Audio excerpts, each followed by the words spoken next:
All right, and we are live. Thanks to all of you for joining in on this Friday night. Gonna make sure everything is working fine here. As always, you know the drill. Like and subscribe and all that stuff. You could support this channel by going right here. I appreciate that for sure. As we go through all the stories tonight, you can leave comments. Den is helping out in the comment thread, so he'll sign off on any comments with his name, and we'll make sure we get to all the questions in between various stories. There's so much I want to get to today. I'm going to do my best to get all of this in. Um, just giving it a second as people log back on. And all right.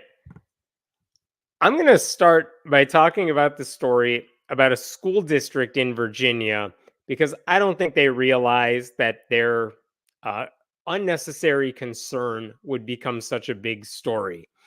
So, what happened is that about a week ago, this is at Augusta County Public School District in Verona, Virginia. The high school there, it's called Fort Defiance High School. They were going to have an art show, I think, on Sunday. And I don't know if this was an art show featuring just one student or a collection of pieces of art from several students, but like they were going to set it up on Friday night, Friday afternoon, Friday night, and it would be there for the weekend for the Sunday show, and then it would be taken down by Monday. So I guess what happened is that Friday afternoon, as students are setting up this show, some random person, spots one of the pieces of art that was part of this show, gets very offended by it for some reason, and then rushes off to tell a member of the school board. And before we get into what the school board said about any of this, I'm going to show you the picture in question. But here's what you need to know. This piece of art was created by a high school senior. Her name is Abby Driscoll. And let's look at this painting together, shall we? This is on a site called Artsonia, which is, I guess, where people. I'm gonna. There we go. So check this out. You have this painting. This is, you got the gist of it right there. And what you are looking at is you see background pages from the Bible, while the foreground shows praying hands clasping a rosary. There are what looked like blood stains in rainbow colors. And the text there obviously reads, God loves you, but not enough to save you, which is a very interesting statement. And actually, if you scroll down on this page, there is an artist statement basically saying, this is why I drew this. This is what it means to me. And I found this really interesting. Look at this part at the bottom here. This piece is representative of the idea that growing up queer means you couldn't be saved by God. You know, I grew up in a religious background, and that influenced this project. The idea of the glowing red cross is to represent evil in the eyes of God, and the bleeding rainbow represents devotion versus identity. Overall, the piece gets across the message I wanted to, even if it's a little in your face. I wish I had made, I don't care about her self critique, but you could see what it means. Basically saying, look, if you're a gay, a lesbian, a trans student who lives, especially if you live in the South, you are told constantly by Christians around you that God loves you, when the reality of the situation is that this is really the message. Unless you give up your identity, unless you deny the fact that you're gay or lesbian or bi or trans, God's not interested in you. God's not going to help you. In fact, you will be eternally damned. So you don't even have to love the artwork to appreciate the symbolism. And like, there's no doubt a lot of LGBTQ students feel like this, right? So again, like any good piece of art, this is a starting point for further discussion. And that's what was supposed to happen on Sunday when this was part of this art exhibit. And that was all going well and good until the school board member heard about this stuff, right? And this is what one of these school board members, I'm going to show you this. This is what the school board member posted on Saturday of last week. Let me switch this over here. Here you go. Let's read this together, shall we? I hope you can see this. Den, let me know if you can't see this because I think you could see this. All right. What does he say here? Several people have reached out to me. Several. All right. Regarding the art show on Sunday at Fort Defiance High School and a specific piece of art that is slated to be in the show. This particular piece of art is seen as offensive to some, including myself. The school board, oh my God, the school board has called a special meeting tonight at 9 p.m. to discuss. The meeting will be held in closed session. However, any vote on the matter will take place publicly. This is a sensitive topic with various dynamics at play. I will do my best to handle it as such. The school board is working with our legal counsel, and I'm currently reviewing the Supreme Court rulings relevant to this situation. All right. So let's talk about what this guy is saying here because there's so much that's wacky here. First of all, how do all these people in the community know about the specifics of artwork at a local high school art show? Like, I feel like any high school art show should be seen by like 12 people, and most of them are the parents of the students whose work is represented in there. How do any of these people get so worked up over a student's project, furthermore, that they demand a response from a school board member? That's hard to believe. And it's even wackier that this guy says we're calling a special session of the school board to meet on Saturday night. Because whatever, you got nothing better to do on a Saturday night than huddle together and figure out what to do about a piece of art that a senior drew for an art class. Like, of all the reasons you would want a rapid response in a school district, this strikes me as very low on the priority list. And I love this line that this guy said. Uh, I am currently reviewing the Supreme Court rulings relevant to the situation. They literally have legal counsel on the school board, but this school board member is, don't worry, everybody. I'm doing the work. I'm going through everything the Supreme Court has said over the years, and I will figure this one out. Like, we don't need you to be doing any of this. I'm sure everything is fine. Read the First Amendment, call it a day. You're good. Like, the student is fine. The school board is a hot mess full of delusional, thin-skinned adults, right? And if anything, this overreaction proves the point that the student was trying to make, that the feelings that many LGBTQ students have as a direct consequence of Christian bigotry is a very valid subject for a piece of art, any piece of art, whether it's a painting or an essay or a monologue. And when the school board flips out over this innocuous painting depicting that tension, it shows how shining a light on bigotry usually angers bigots. Like, you don't need to go to SCOTUS for advice on that. You could just say it's freedom of speech, but it is not some overly offensive, purposely provocative statement that the school needs to prevent anyone from seeing. So, also in this comment thread for this guy's Facebook post, someone asked him, like, what exactly are you looking at here, more or less? And this is what he said to this person. Check this out, this comment. The Supreme Court, let me do one thing here. There we go. Sorry about that. The Supreme Court rulings that we are looking at address this very question. I'm going to skip through all this, but he says here, speech that creates a material disruption under the Tinker standard. Both what we're dealing with, along with the example you gave, would fall under the first category having to do with the Tinker ruling. And in case you're wondering what the hell all that is about, here's what you need to know about the Tinker ruling. This is from the ACLU's website. In 1969, the court said that students do not shed their constitutional rights to freedom of speech or expression at the schoolhouse gate. The court found in this Tinker case that the First Amendment applies to public schools, and you can't censor student speech unless it disrupts the educational process. Back in the day, students were wearing black armbands to protest a war, and the court said, yeah, they have a right to do that. It's fine. So, going back to this case, who was offended by that piece of art? How did it disrupt the educational process? It didn't. It didn't offend anybody because I promise you, 99% of the school had no idea that artwork even existed until some mother complained about it and told the school board member. But the school board members DEFCON 1 on this.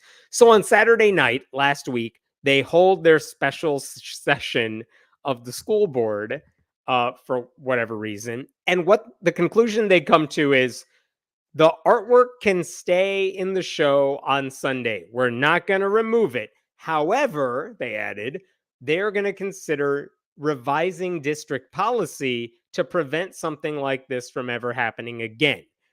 Because I guess the last thing they want in this district are students who can reflect upon injustice and spark important conversations. This is a local newspaper article about this, and this is what the school district said. Check this out. When the board came out of the closed session, which lasted just shy of an hour and a half, these people have nothing to do on a Saturday night. Chair David Shiflett thanked the board members for their discussion on the issues. The result of the meeting is that the board decided not to take any action on the art display. We did, however, decide that we will, moving forward, we will look at possible policy adjustments or other possible solutions to help remedy a problem like this in the future. A problem like what? What the hell happened? There was no problem. These people created their own problem, and now they think, well, we gotta solve this thing we just made up. And that school board member who started all this, he had his own take on all of this. Let me share that with you here. He responded to the special session of the school board. Here's what he said. Update on the special called meeting. The board met and agreed to work on a policy that will address issues like this. What issues? Who knows? Going forward. As I mentioned previously, it is important that our students have freedom of speech, but also that we maintain a culture of respect within our schools. It's a delicate balancing act, but the board is committed to finding a solution. For now, the artwork in question will be removed by the time students arrive back at school on Monday as the art show ends on Sunday. Right, no one's going to see this. Also, look at what he says here. We have to maintain a culture of respect. That is the sort of logic that says we can't teach Black history because it'll make some white kids feel bad. Like, who cares? You teach it anyway. And if bigots are offended by someone whose work of art calls out, anti-LGBTQ bigotry, who cares? It's the Christian's fault. Let them deal with how shitty they make everyone else feel. Like, what is he talking about? And this idea that we need to maintain a culture of respect, he never details how this work of art violates that culture of respect. If calling out injustice is disrespectful, that is your problem. Sorry you don't like it too damn bad. Get over yourself, right? Apparently it's disrespectful to Christians when queer students point out how hateful those Christians appear. It's telling that this school board member cares so much more about the feelings of religious bigots than their victims. But he's not the only school board member who's acting like this, because there's another guy, Mike Lawson, who shared that original message from that other school board member. And this is what he said. He's like, it's not about limiting free expression or speech, but it's one of whether or not we will allow the desecration of religious texts under the umbrella of art by allowing pages from the Holy Bible to be the canvases of a clearly anti-Christian message. We are opening the door to all religious texts for all religious faiths to be subject to being treated the same way. Imagine if these were torn pages from a Quran, Islam, Talmud, Jewish, which is not the religion, or religious texts of any other faith. There are moral and ethical boundaries, blah, blah, blah. This impacts all people of all faiths. Look, this student did not like rip up pages from the Bible, pee all over them, and stick it on a canvas and be done with it. No, she took pages from the Bible to use as background because the point she was trying to make is that the love of Jesus that so many Christians love to talk about is very different from the reality of how Christians actually act. Okay. And how do you symbolize that? Not using words, but using images. Using pages from the Bible is a way of doing that. Like, she's not doing anything disrespectful. This is about art. This is about symbolism and message and evoking emotions.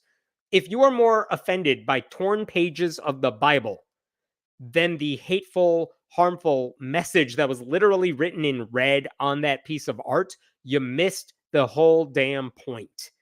And even by this guy's made up standards, those pages were not torn for the purpose of offending Christianity. They were just showing how the supposed biblical message of God's love can be twisted and distorted by the followers of that religion. So, anyway, as these school board members said, the artwork stayed up through Sunday and it was taken down because it was always going to be taken down before the Monday when the kids came back to school.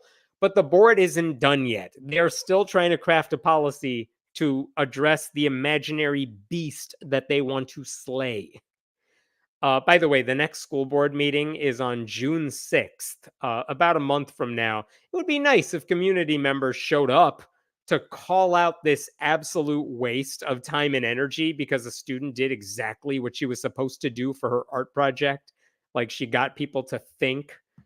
There was an article written about this in the Staunton News Leader, and it's behind a paywall, but I want to show you one aspect of it that I found really interesting here. Uh, the article's columnist, Patrick Height, he spoke to Abby Driscoll, the student who drew this, and this is what she said, because very eloquent. The whole thing is about showing light through the darkness of trauma. That piece in particular was about religious trauma and trauma faced from not being accepted in a loving community. I wanted to really portray that. I know the message is a little strong and in your face, but the kind of shock factor is what I wanted to get out of it. And then she added, in this country, it's very hard. There's a lot of discrimination and backlash, a lot of non accepting people. It's like, yeah, she gets the problem. How come that high school student understands what those school board members don't? How come she's the mature one in this situation? Right? Like, it doesn't make any sense. Um, One thing I would let you know, in case you're curious, is that Abby herself is surrounded by affirming people. It looks like her art teacher is on her side, the principal of the school is on her side, her own parents are on her side. Her mother told that newspaper columnist she's always been fairly independent, and that I guess a lot of blowback or backlash against the piece kind of proves the art's message. So, like, yeah, the mother's right. And Abby should be proud of what she created. And those offended school board members should be ashamed that she's more mature than they are. And I want to leave you with one last thing while we're on the subject here. I was looking at some of Abby's other pieces of art. I really liked this one too. Freedom of religion means freedom from religion. Uh, Someone give this student all the scholarships, please. um, I'm very curious to follow up with this about a month from now when they have their school board meeting, because I hope they just say, all right, we're not changing anything. Sorry, Abby, we made a mistake. I don't think they're going to do that, but I think it'll be interesting to see what happens at that time. I'm going to stop there. Let's take some questions, Den. Message aside, Abby's artwork is just technically well made. The painting of the hands is really lovely. Yeah, I'm not in any sort of mindset to judge art, but like, looked good to me. I can't do it. So I'm right there with you. It looked really good. I hope she got whatever she wanted out of it. How very dare an artist push the envelope and call out societal ills that need to be rectified? Yes, how dare anyone use art to shine a light on society, including the things we may not want to hear about ourselves? Like, what's the point of art if not to do that stuff? Like, what is wrong with people who don't get that? preventing a student's right to their First Amendment rights to free expression. Like, you could tell the school board did not do that. They didn't do it yet. They just raised some questions, but they are inching their way toward trying to figure out, like, under what grounds they could censor artwork. That, again, I want to remind you, almost no one's going to see. Because I'm telling you, no one goes to art shows and no one goes to art museums. You think they're going to local high school art shows? They're not. And that's not a knock on the students. I wish more people did. But I'm just saying, this is like Streisand effect in action here. No one would have heard about this except the school board member decided to make it a thing. What kind of policy could be structured to prevent that one kid's artwork but not be insanely unconstitutional? Yeah, I mean, that is the question they're trying to figure out right now. I imagine they would say, if anything is deemed hateful, like hate speech can be prevented. If you want to do that as a high school administration, you could say we have a policy preventing hate speech because it's generally applicable.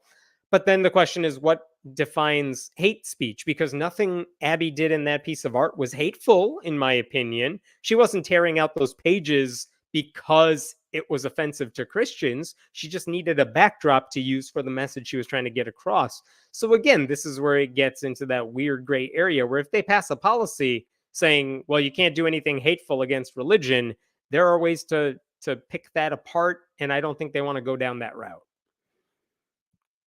And where was the respect toward the student? She didn't deserve it? Good question. Um, yeah, I'm very curious why the school board didn't even bother talking to her about this. It didn't seem like they let her defend herself. That strikes me as very weird. It's so strange to see a school board use their power and the weight of their titles to bear down on a student at the school. Like, of all the places you want to target people, that seems to be the exact wrong way. You want to encourage those students. You want to amplify their work and say, like, oh, this got people talking, and in a positive way, because who is for bigotry?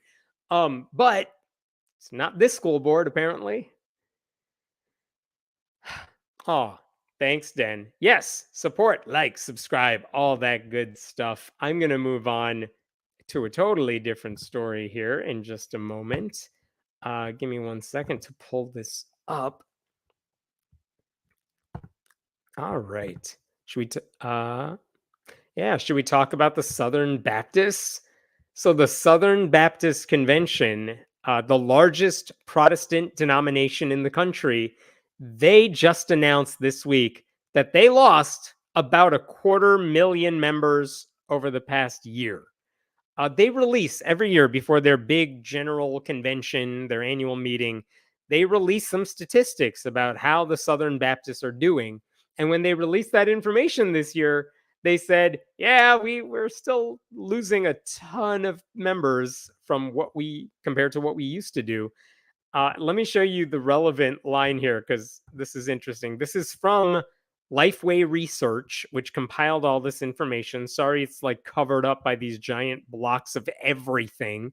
But look at this. Membership declined for the 17th straight year, dropping below 13 million for the first time since the mid 1970s.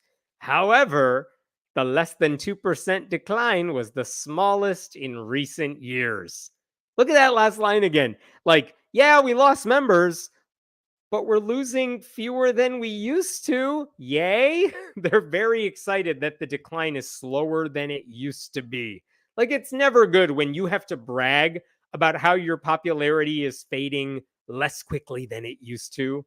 But I can understand why they're happy about that, because in 2020, the very same person who wrote this article, he wrote about how that year's data showed the largest single year drop in membership in more than 100 years. So, like, that guy's optimistic. But yeah, couldn't have happened to a nicer group of people, right? Here's the chart you actually might find interesting. This is their membership chart.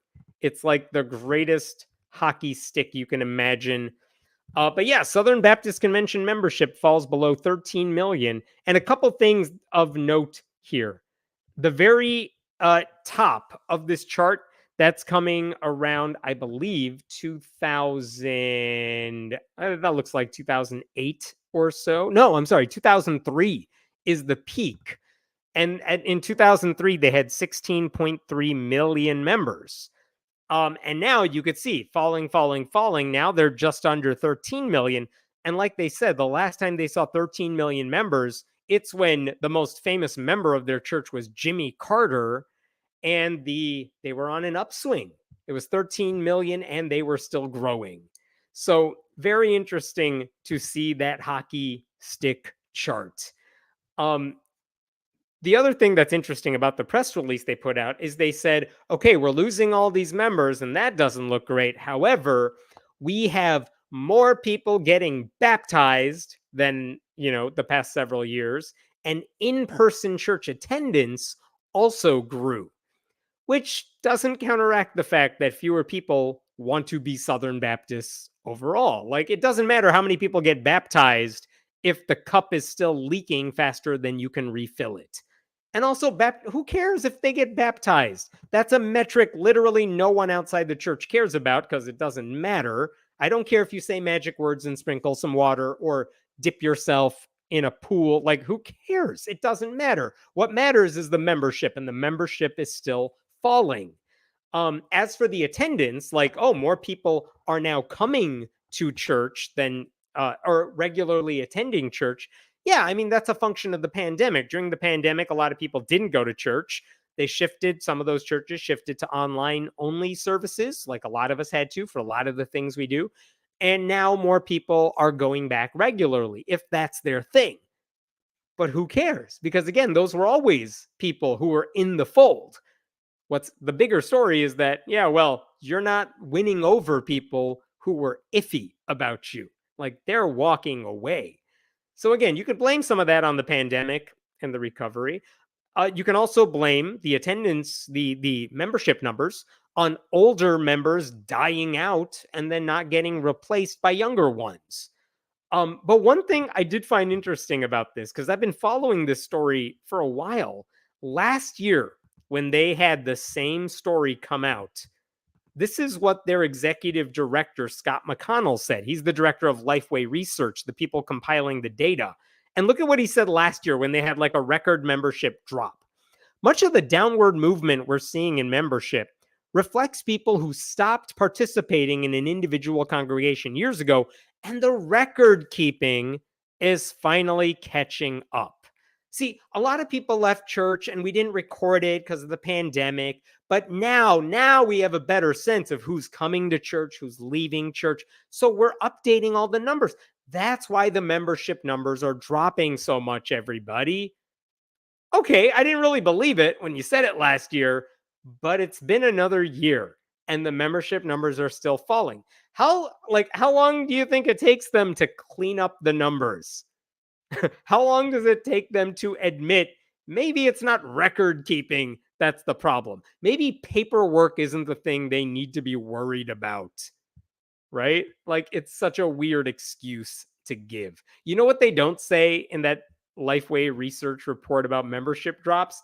It doesn't say anything about how potential members of the Southern Baptist Convention may have been turned off by the SBC's pathetic attempts at dealing with its own sex abuse crisis, or how they downplayed sexual misconduct among former leaders, or how they punished churches for having women pastors, or how they basically pressured out all the black pastors. A lot of them have left anyway. They didn't mention that they lost a lot of prominent advocates because of their bigotry. They didn't mention anything about their anti-LGBTQ policies.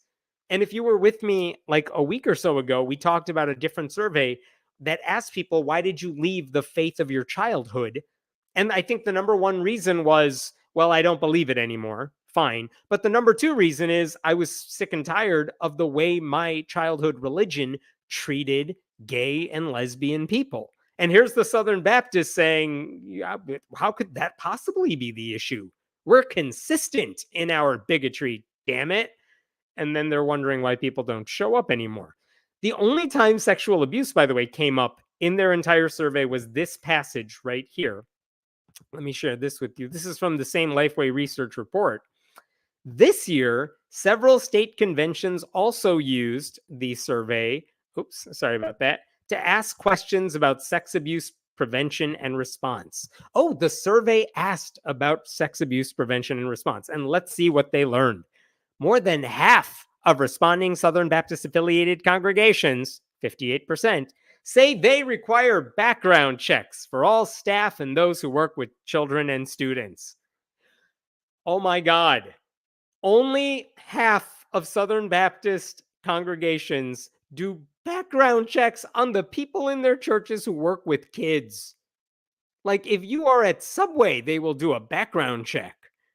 If you're at a library or a daycare, they're going to do background checks. But apparently, if you're teaching Sunday school, half of Southern Baptist churches are like, I know you. You're probably fine. And like, you don't know that. You don't know what these people do behind closed doors. So that's freaky. And then fewer, say, staff and those working with young churchgoers have been trained in reporting sex abuse cases, only 38%, or caring for survivors of sexual abuse, 16%. So they don't do background checks on these people. Most of them don't know how to report sex abuse if they found out about it. And virtually all of them say, I don't actually know how to care for survivors of sexual abuse, which, by the way, in the Southern Baptist Convention seems like something everybody should be trained in because there are a lot of victims. So that is messed up. And they're bragging about this stuff. Like, I don't know why you'd want to join a church that says we don't do background checks. We're not going to comfort you. We don't know how to do that if you suffer any kind of sexual abuse.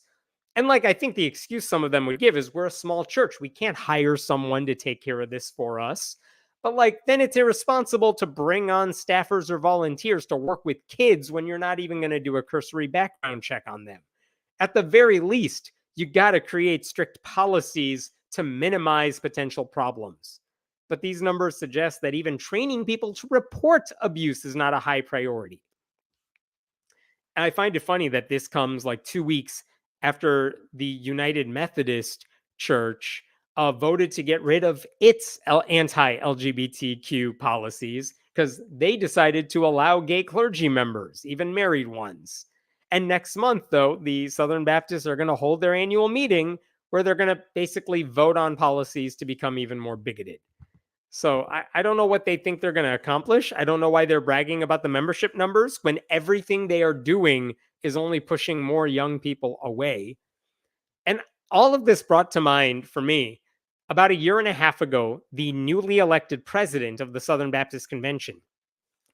His name is Bart Barber. He is still the president today. They're going to pick a new one in a month. Bart Barber appeared on 60 Minutes to talk about the sex abuse crisis and Southern Baptists. And like, he's a decent spokesperson, like a smiley kind of dude you want to hang out with. But even in that interview, he ended up saying that we should force children to have their rapists' babies because that's the compassionate thing to do. Because he believes fetuses matter more than women. He also said conversion therapy, which is dangerous and ineffective. He promoted conversion therapy for gay people. He also said people in a same-sex marriage could not be a good Christian. And he also denied the existence of trans people. And then he's like, oh, and I also voted for Donald Trump in 2020. That was the best person they had to speak in front of the cameras. Like, if that's the best you've got, I don't know why you're surprised the membership is dipping.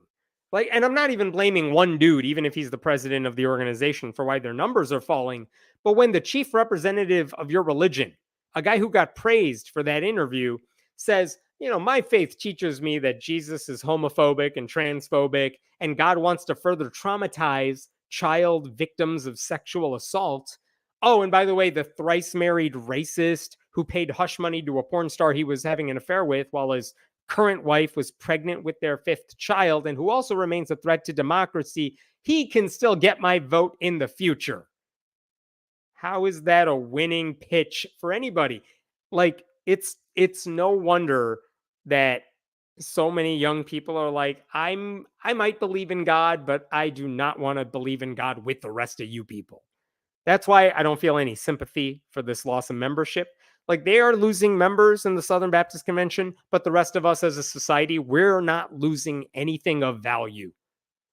The faster those remaining members get the hell out of there, the closer we get to a country where Southern Baptists do not have the sort of political power they have today. I want to show you one other thing that Lifeway Research also shared.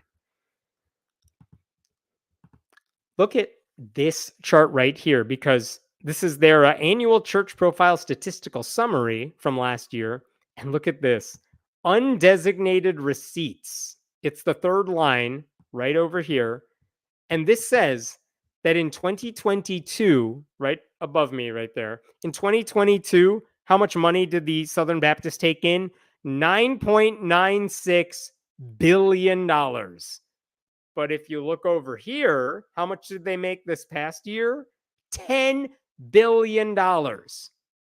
They lost 250,000 members and they still came out with more money on the other side. So you know who doesn't care about the membership numbers dropping? Southern Baptists, because they got the thing that matters to them. They got the money. Who cares if you're dripping members? They'll survive. And here's the thing. I don't think Southern Baptists are about to turn the tide. They're not going to become more popular in the future. And especially when it comes to like abortion rights and stuff, they're not getting more popular. And they are so dogmatic that they're not going to change their ways either. And I think it's good. People are starting to finally realize how damaging those beliefs are, and they're leaving. And maybe they're not leaving the faith altogether, but they are realizing their lives are perfectly fine without having to support churches that do more harm than good. I'm going to pause there. Let's take some other questions here while I remove a million tabs.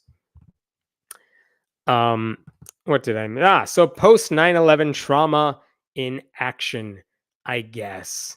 You'll have to explain that one to me, Joe. Do you mean post pandemic trauma in action or post 9/11 trauma? I'm not sure what you're getting at. We'll come back to that in a second. What else we got? I wonder what happened in 2003. Let me go back to that chart here. Here we go. In 2003, which is right around where the dip begins, there's a handful of reasons that I could give you for what I think happened around 2003 when the Southern Baptists numbers right over there started to take a dive. Among other things, you have George W. Bush in office. And, for those of you who are young, maybe you don't remember that time, but he is a guy who very much wore his religion on his sleeve, and he sucked. Like, he was bad with science. He was fighting an unnecessary war in Iraq. He was mishandling all the 9/11 goodwill. And people didn't like him. And if you don't like his politics, you probably also don't like the religious people who were supporting his politics. So that's one thing. You could also cite that people like the internet was around. People were starting to learn that there were alternatives out there, and you could walk away from organized religion. Other people had done it. They were alive. They were fine. God did not strike them dead. I also think when you have the spread of Google and social media and you realize you can ask questions to people in the privacy of your own home and realize, oh, I'm not the weird one here. They're the weird ones. I think all of that stuff makes a difference.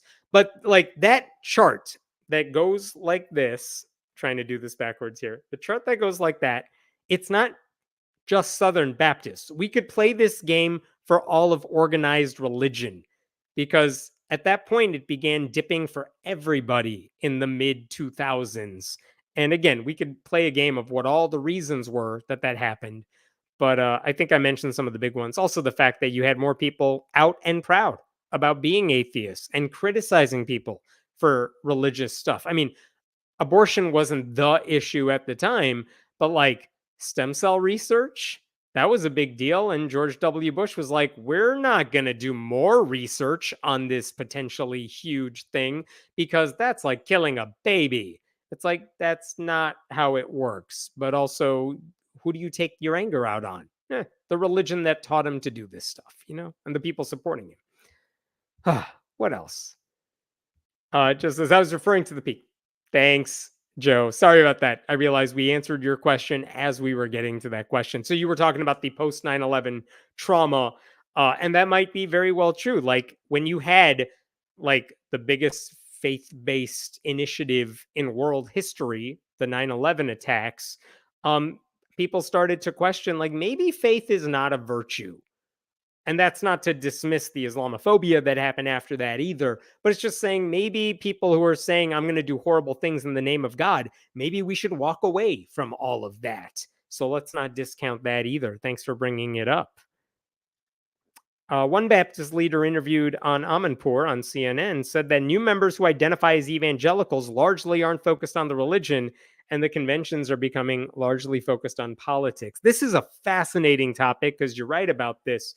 If you ask evangelicals, like honestly, these days, I'm making this up, I don't have the numbers in front of me, but if you ask white evangelicals, white ones specifically, like what does it mean to be an evangelical?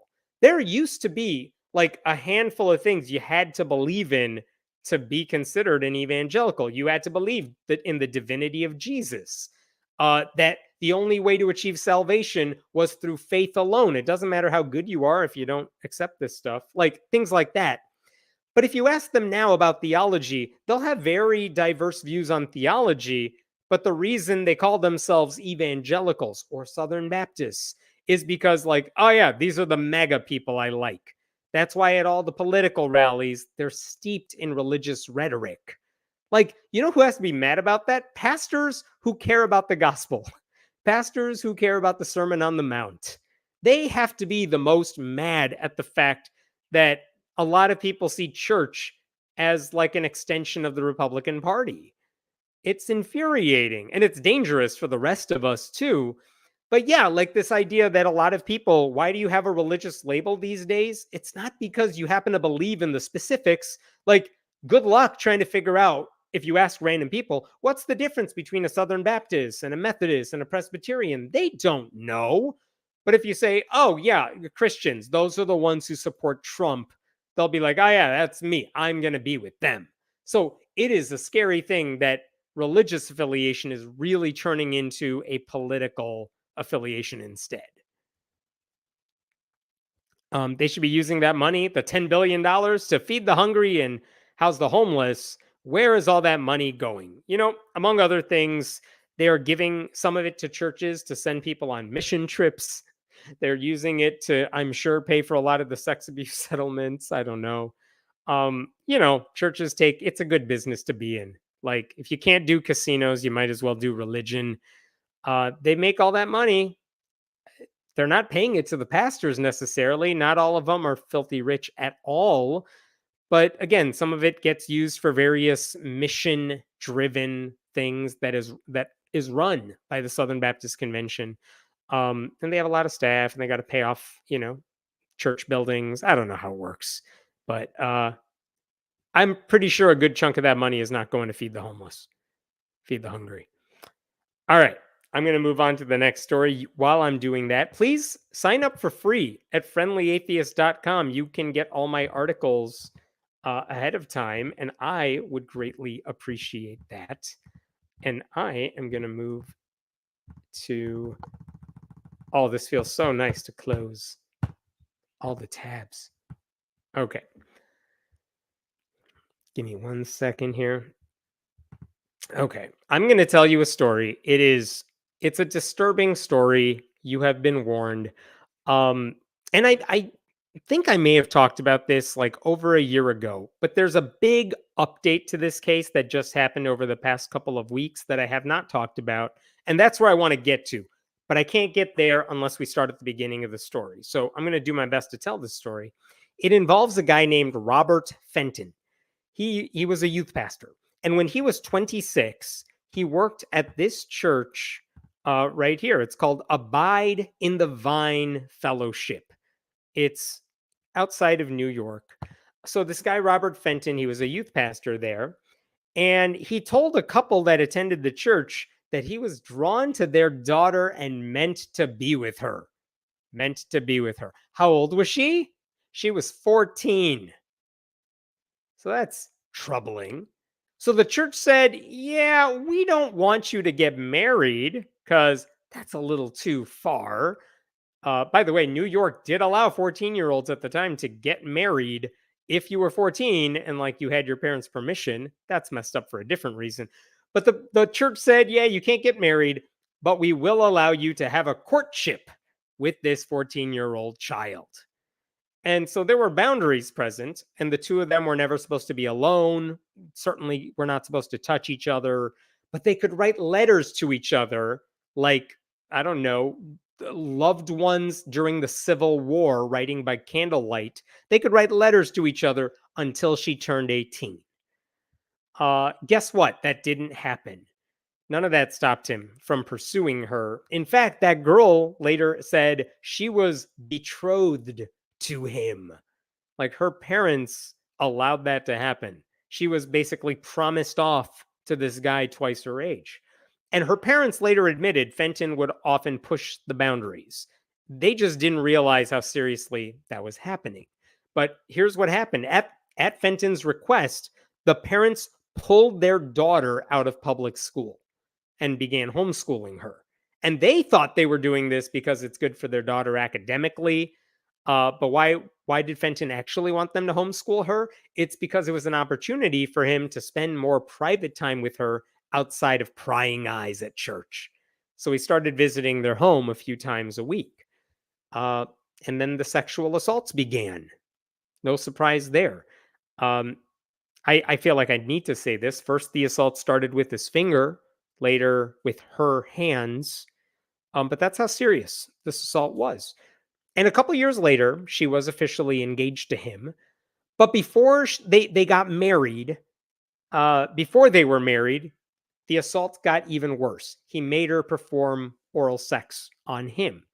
And it wasn't just illegal because she was underage. I mean, it also violated their own religious beliefs regarding abstinence before marriage, which I know is not the biggest issue here, but it just shows you that didn't matter what the rules were, they were going to break them. So just horrible, horrible stuff.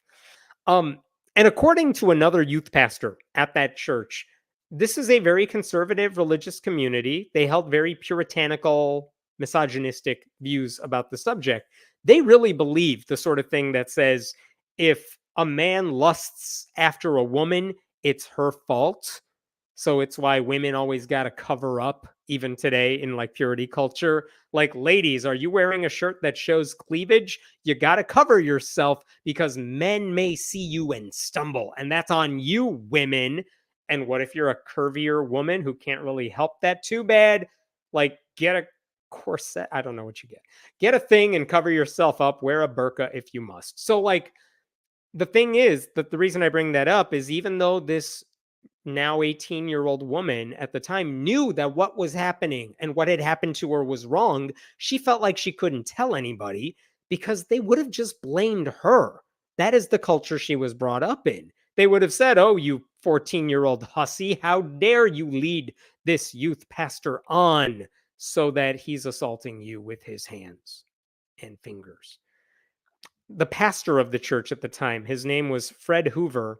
He was a little iffy about this relationship when he first learned about it.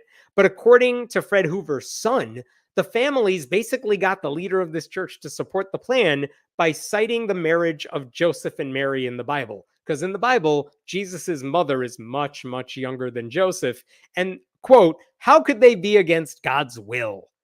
So it was Fred Hoover who blessed this relationship, but only after both families agreed they're not going to date or kiss or anything before she becomes a legal adult.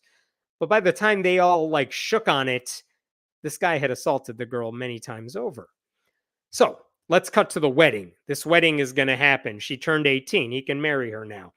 But a couple weeks before the wedding takes place, Robert Fenton gets sick. He has pancreatitis. And he goes to the hospital. And for whatever reason in the hospital, he calls off the wedding and he tells the girl that getting married to her would ruin his ministry. And then after he gets better and he's recovered, he moves to Australia and just gets the hell out of Dodge. That all happened in 1998. All the story I'm telling you, all of that revolved around like 1998. And then he left the country and then he never came back. So let's cut to 2019. It has been 2 decades since that guy ran the hell away. At this point, that young woman is now 20 years older. She's like almost 40 years old at this point. So in 2019, she now has come to terms with what happened to her as a child. She's better versed in talking about it and understanding, like, no, it was not your fault, you sweet child. It was not your fault at all. What that man did to you was horrific. It was illegal. You were a victim of sexual abuse. And at this point, when she realizes that, she goes to law enforcement to tell them about it. I mean, she's not going to go to the church leaders. They were never going to help her. So she goes to law enforcement and she gave them the names of other church members who could corroborate her story. And by the way, they did that. They interviewed a lot of people associated with the church, and they all basically told the same version of this story. So I'm going to cut to April of 2022 because that year, this is about a year and a half ago, this is what is posted on the website for the Attorney General of Pennsylvania. At the time, it was Josh Shapiro. He was the Attorney General of Pennsylvania. He is now the governor. But back when Shapiro was the Attorney General, I'm sorry, I said last year. This is April 25th of 2022. This is what he posted. Attorney General Josh Shapiro today announced the charges against former youth pastor Robert Fenton for regularly assaulting a 14-year-old member of his religious community from 1996 to 1998. And look at this right here. The defendant used his power and authority in his religious community to lie, manipulate, and regularly abuse a young girl in his community. I promised we would hold anyone who was abusing children accountable, and Robert Fenton is no exception. Survivors experience a lifetime of anguish and trauma trying to overcome the impact of abuse. I want survivors to know we believe you and we will not let predators get away with the sexual assault of children. So, powerful statement. Very welcome statement. But you will notice that in that statement, he just said we have filed charges against this dude.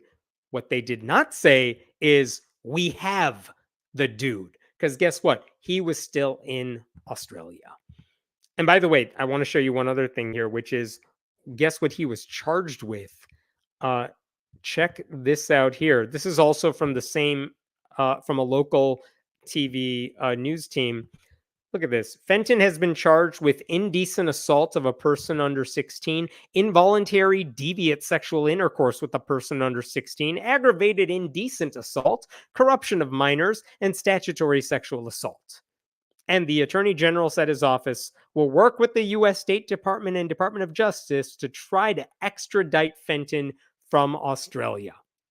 That's what they were trying to do. He lived in Australia. They couldn't get him, but they're working with the Australian authorities to say, can you give us this guy back? Because he's one of ours, and we have charges that he did these horrible, horrible things, and we want to take him to court, basically. So a couple other things. I'm going to get to an update to the story, but a couple things you should know. Fred Hoover, the pastor who blessed that relationship, he was still working at the church as a senior pastor and leading the church's school of ministry until 2021. And then he died. He was there for another 20 years. He never explained why he thought a fellow staffer could just like call dibs on a kid in the congregation. His church never explained why Fred Hoover had any business educating future religious leaders, given how he handled this. I will say his son, who said, this is what happened with my dad, he was and still is married to the sister of the survivor in this case. And he's very much on the survivor's side and not on his daddy's side. And he's speaking out about this stuff too. So good for that kid. He's not a kid anymore, but good for his son, Fred Hoover's son. Last April, about a year after Josh Shapiro made that announcement, the survivor asked the state of Pennsylvania, do you have any updates on my case? Because, like, I haven't heard anything. And she was basically told, we got nothing new to report. The office has requested assistance from the FBI to apprehend the defendant. Basically, nothing had changed. The Attorney General's office in Pennsylvania, was still trying to get Robert Fenton out of Australia. So it just looked like the case had stalled. They couldn't find him, or they couldn't get him for whatever legal reasons. And about a year and a half ago, that person, the survivor, decided to go forward with her story. Because at that point, she had come to terms with what happened to her, and she didn't want this to remain a secret. She didn't want to be known as a victim anymore. Um, this is Sarah Carr. She is working as, at the time, she was trying to get certified to be a financial therapist, which I will tell you about in a second. And I'm happy to say she is now a certified financial therapist. But she came forward and told her story. And that's why we know so much of all of this, right? She was hesitant. She spoke to me about this a year and a half ago, and she wasn't sure she wanted to tell people to use her name. She wasn't sure she wanted to go forward with the story, but she also knew everyone in her life circle knew the details. So, like, who was she trying to hide from? You know, her parents and sister were named in the complaints. Everyone who knew about the relationship knew it was her. And everyone in her community knew what had happened with the people. So it's like she couldn't escape it no matter what. So she spoke to me about this a while ago. And some of the things she told me a year and a half ago, she said part of her frustration is that so many adults in her religious community really didn't seem to have a problem with child marriage. They might have condemned Fenton for the abuse if they knew about it, but they still didn't see him as a predator even when they did not know about the abuse, even though he was a 26-year-old who was like betrothed, had a 14-year-old betrothed to him. If anything, they were still going to blame her for causing him to lust after her. But predator or groomer, like, those are accurate descriptions of this guy. In fact, she said, before he went after her, he went after another child in the congregation, except that girl's family moved away. Sarah's did not. And so he went after her. The attention moved to her. When people in the community, she told me, found out about this stuff, they always found justification for what his behavior was. Whether it was like, well, there were prophetic dreams, maybe he needed to be with you. Or they blamed the girls for leading him on. And she said she wanted people to understand that what happened to her, it's not one bad apple in the form of Robert Fenton. She blamed purity culture, that mentality, and all the churches that allow that mentality to thrive. She blamed the fact that autonomy is revoked from girls and women, and that culture teaches young women to be submissive and obedient. It blames children for the abuse inflicted upon them by adults. She wanted people to ask themselves, can a teenage girl raised in a church where women submit to authority really say no? Because she didn't feel like she could. I'm going to skip ahead a bit. I spoke to a number of people who were close to Sarah, people in her life, siblings, friends of hers, who all now share the same thing, that they started questioning their faith when they learned about all this, which for them is a bad thing. They were taught as young women in that community, you can't say no. You got to do whatever the men in your life tell you to do. Her one girl's own mother taught her that upon marriage, she could never resist her husband, effectively denying the existence of marital rape. That woman, a friend of Sarah's, told me it's a culture that sets women up for abuse. And she said that even in their youth group, because that's how she knew Sarah, a lot of kids there, they thought that relationship between Sarah and Robert, and I use relationship very loosely there, they all thought it was like gross, but none of them could speak out about it. They didn't know better to speak out than to speak out about it, partly because they didn't want to hurt Sarah's feelings. They just assumed, oh, that's Sarah's church. They do things like that over there. And then the friend added, as girls, we didn't have a voice anyway. How sad is that? So anyway, I'm going to skip forward. I'm skipping a few of the details here because I know this is a long story. But one thing I want to share with you is that one thing Sarah appreciated was the fact that her story doesn't seem like it's in isolation anymore. If you watch docuseries like Shiny Happy People about the Duggar family and the religious community they grew up in, it was kind of nice that more people were getting exposed to the type of culture she grew up in. And because they were exposed to it, maybe more people would be now willing to speak out against that stuff, which she thought was super important.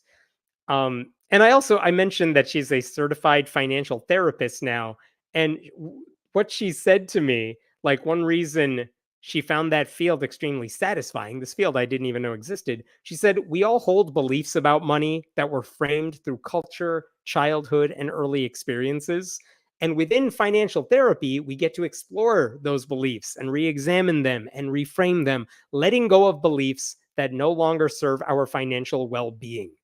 She said the process of deconstructing religious beliefs is nearly an identical process. So my experience lends well to the work, which makes a lot of sense. Like if you grew up in a very fundamentalist Christian environment, I imagine you don't know a lot about saving money or thinking about investments for the future because Jesus is going to come back. Why do you need to think about the future?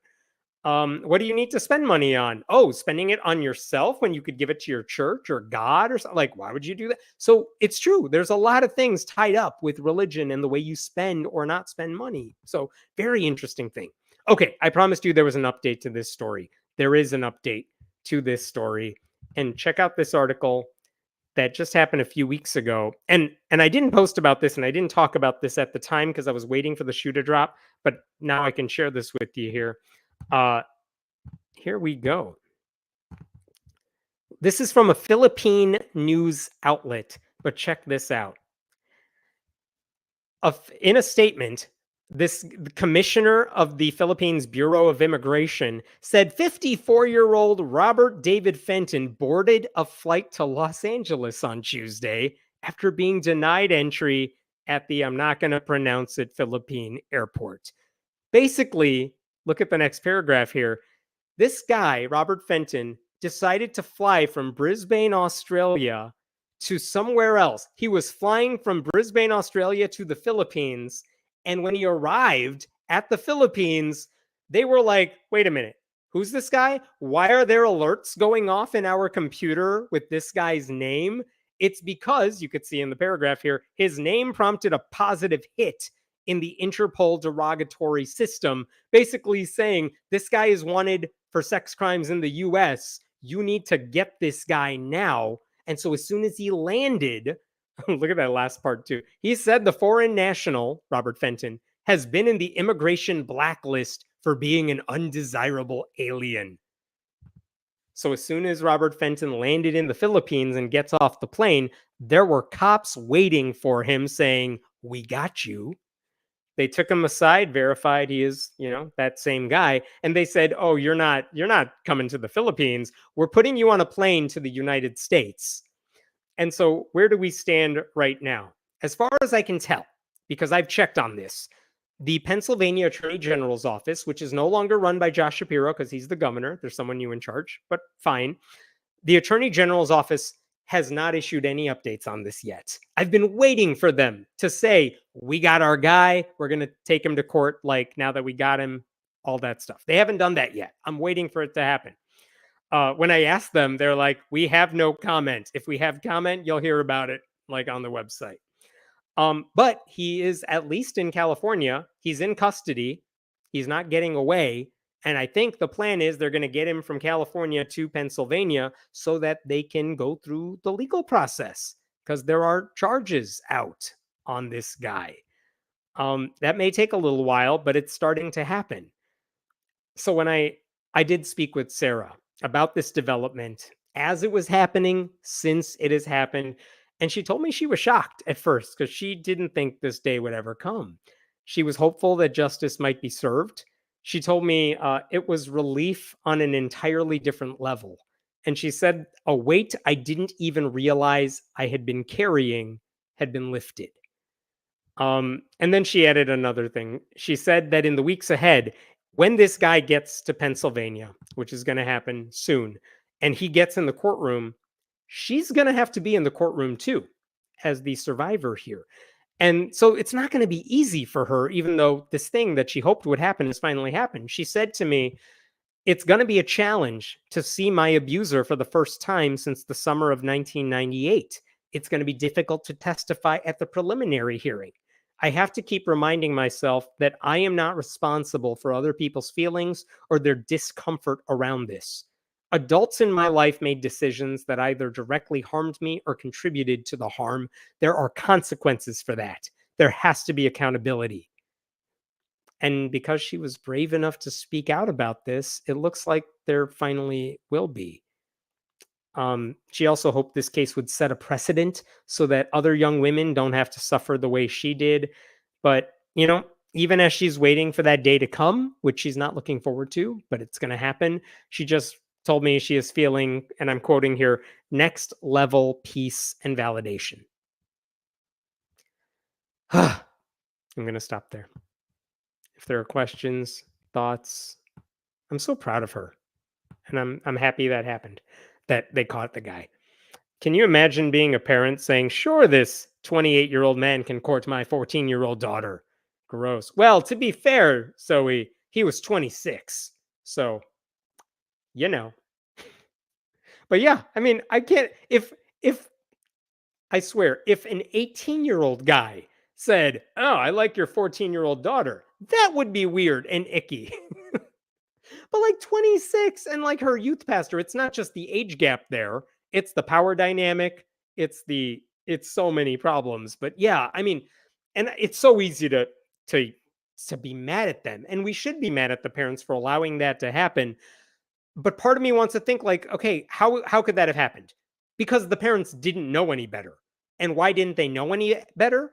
It's because they were part of this religious community that told them this was a thing that could happen and it's not weird. And so like maybe placing all the blame on the parents is not the right thing to do. Some of it, sure, but it's like, how could they not have known any better? Why were they not grossed out by this? The only answer I could think is, okay, they must not have known that this was a wrong thing to do. Something in them taught them this is plausible. And then you have to go back to the source, and the source is this religious community. And they're worried about Sharia law. I swear, I'm in business because bad Christians keep doing shit every day, and they have for the past like 20 years. Um, I mean, I don't know how you could read stories like this and come away thinking the problem is that there are some bad religions out there, and it's the one that's not ours.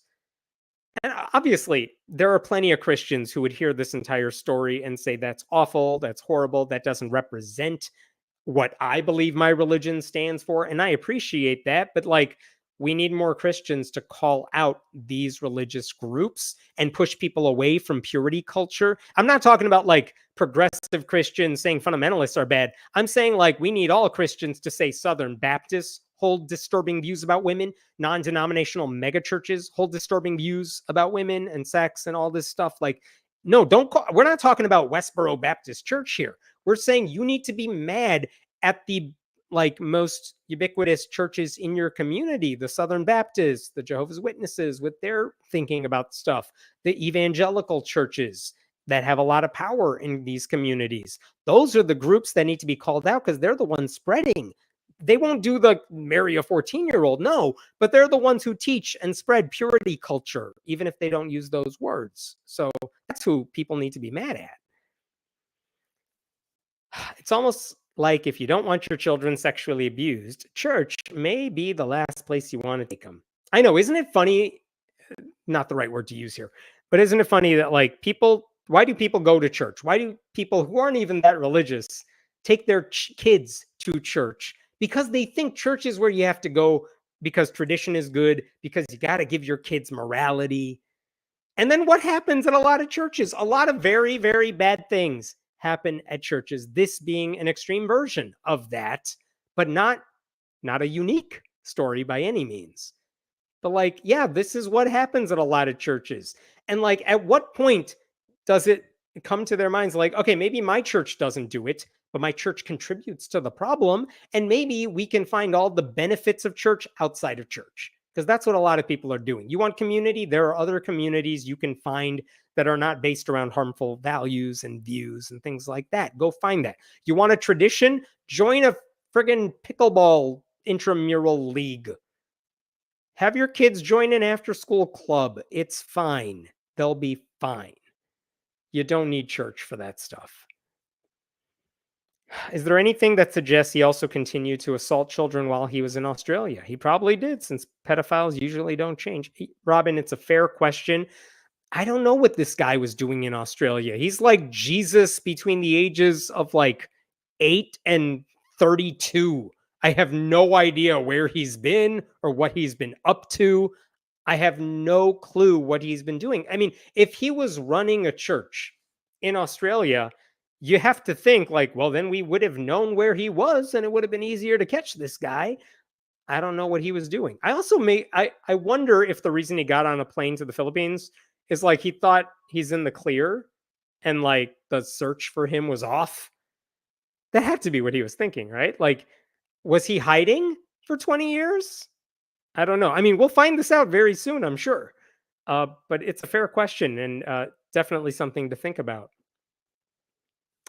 They should follow Jesus' advice and gouge their eyes out. That's a Bible verse. We're not suggesting violence, but yes, Olivia. Like, I wonder if you and your wife enjoyed your trip to Banff. Did you go to the Lake Louise Bakery? Thank you for the question. Yeah, I went to Alberta, Calgary last weekend for a conference up there. Conference was lovely. It was nice to see all those people and talk about the stuff that I'm passionate about.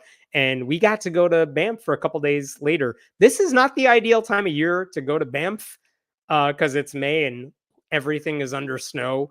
But we did get to take some walks around the area. We did get to go explore a bunch of places. I mean, as much as we could without, waist deep snow.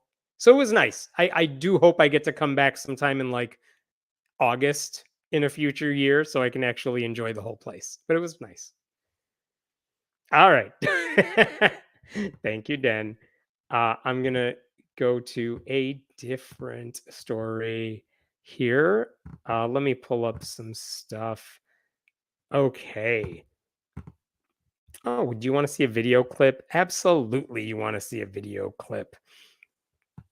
Okay, I'm going to pull this one up. I have talked before about Pastor John MacArthur. He is the leader of Grace Community Church in California. The reason I mentioned him, I think just a few weeks ago, is that he was talking about Martin Luther King Jr., and he said Martin Luther King was not a good Christian. He wasn't a Christian. John MacArthur called him a non-believer who misrepresented everything about Christ and the gospel. So that's John MacArthur for you, and we talked about that back in the day, so I'm not going to mention it here. But the reason I bring him up is because a couple of weeks ago, John MacArthur was speaking at a conference somewhere in California. It was called For the Valley Bible Conference. And there was a panel. And you know how, like, if you go to conferences these days, usually they're self-aware enough that if you have a giant panel discussion on stage, you shouldn't have all white guys, because isn't that weird today in the year of our Lord 2024? Like if you're at a tech conference or an atheist conference or what have you, and all you're seeing is white dudes up there, like conference organizer made a very big mistake, because I promise you there's no lack of other people you could have found. Anyway, I bring that up to say there was an all white dude panel because this is a Christian conference. And during their panel discussion, during the Q&A portion of it, somebody asked John MacArthur about a book he wrote not that long ago about a supposed war on children. And in that book, he basically says kids are all dirty, rotten sinners, because of course they are, those damn toddlers. And they eventually pass their sins down to their kids in the future, as if a sin was something on your genome. And so his whole point of the book is you got to deal with sin at an early age, right? What type of sins are we talking about? Well, he said, and I'm quoting here, the homosexuals say we are coming after your kids. I don't know where he got that quote from because they're not, but okay. He also said companies like Disney were targeting children somehow. But then he said something else. He said he was reading another book. He just goes off on this tangent about another book he was starting to read, maybe as research into his book on children. But he said he was reading a book that explained how everything we know about mental illness is a lie. And guess what? It's not just him saying that, psychiatrists and psychologists were finally admitting it, which is not true at all. Um, but I'm gonna play for you about a minute of what he said because it's very disturbing. And while you're watching it, notice the other white dude on the panel never saying, "Dude, you're wrong," just doing like a yes, wisdom. Okay, here's the clip. There's no such thing as PTSD. There's no such thing as OCD. There's no such thing as ADHD. Those are noble lies. To basically give the excuse to, in the end of the day, to medicate people. And Big Pharma is in charge of a lot of that. If you understand, take PTSD for example. What that really is grief. You are fighting a war, you lost your buddies, you have a certain amount of survival guilt because you made it back, they didn't. How do you deal with grief? Grief is a real thing. But grief is part of life. And if you can't navigate grief, you can't live life. But if you clinically define that, you can give them a pill, a series of medications, and they end up in LA homeless on the sidewalk. I know. It's ignorance being passed off as wisdom. And the reason it gets to be passed off as wisdom is because everyone knows that dude on the panel as a man of God. So he could say whatever BS he wants. He's quite literally saying there that the pharmaceutical industry made up illnesses like post-traumatic stress disorder in order to sell drugs. And by diagnosing those illnesses, doctors were turning people into drug addicts and criminals. And again, there's so much good criticism you could have about the pharmaceutical industry, but I promise you they did not make up PTSD. They did not make up OCD or ADHD. And if there's medication available to treat those things, that's good and it works because, unlike what he said, PTSD is not just grief. Everybody grieves, everybody gets depressed, and there are ways to deal with sadness and depression, like basic depression and the loss of a loved one, something like that. We all have ways to grieve. We can all use that help. You don't need to turn to drugs to deal with that sort of grief. The things we are talking about, though, PTSD, things like that, no, it is much worse. If you ask trained, psychiatrists, psychologists, they could tell you what the symptoms are. I'm not trained in it. Don't ask me for the specifics, but there are specific things. It's about trauma. It's about that stuff recurring in your head all the time.